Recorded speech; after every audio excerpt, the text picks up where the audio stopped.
Hello everybody and welcome to another Mystery Box Function Challenge. In the purple box we have some mystery math and your challenge is to figure out what it is. You can use the link in the description to try this out, and when you think you've got an idea, come on back, see if we get the same thing. Alright, let us begin. I'm going to put in a 0. So 0 gives us 3. How about 1? 1 gives us 2.8. We didn't go down very much. How about a 2? Is that going to go down another 0.2? Oh, no, that went down 0.6. So we've got some kind of curve here. Let me look on the negative side here. So negative 1 gives me 2.8. How about negative 2? 2.2. So because we have this kind of symmetry here, I am thinking this is a quadratic. We've got a curve, it's symmetrical across that y-axis, so it looks like it maybe is a quadratic.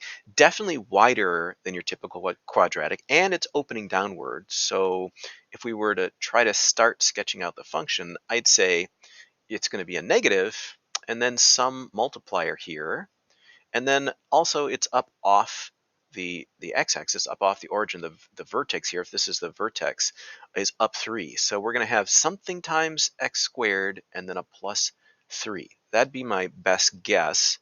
What is the multiplier though? Well, I think the easiest place to look if this is a quadratic is 1 to the left or right of what you think is the vertex, and see what the change is. Because if you move 1, you're putting in a 1 for x here, and x 1 squared is 1. So the multiplier is just going to be whatever this change was here. And we went from 3 to 2.8, 3 to 2.8. So that's a change of 0.2, and that's 1/5. So our multiplier maybe is 1/5. That would be my guess. Let's see if that works with the other numbers we have here. Let's put in a 2. So negative 1/5 times 2 squared plus 3. So 2 squared is 4, so that'd be negative 4/5 plus 3. And negative 4/5 is negative 0.8. And plus 3 would be 2.2. That's exactly what we get there. Let's see if we can put in some other number that might be helpful here. Well, let's just put in a 3 and see what we get. So negative 1/5 times 3 squared plus 3. Well, 3 squared is 9, so that's going to be negative 9/5 plus 3. So 9/5 is 1 4/5. So we're going to subtract 1 4/5. So subtracting 1 would leave 2. And then subtracting 4/5 from 2 would be 1 1/5. So if I put in a 3, I should get 1 1/5, or 1.2. Let's see if we get that.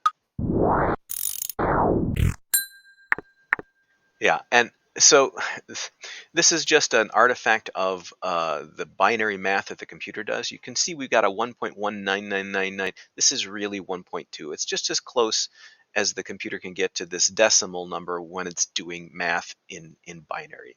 So I think we've got this, and I'm going to go ahead and reveal. Yeah, so that's a negative 1/5 x squared plus 3, and let's graph that as well. Yeah, beautiful, shallow, downward facing parabola. Well, how did that go? Were you able to determine that this was a quadratic, and were you able to get that multiplier? Let me know. Thanks, everybody.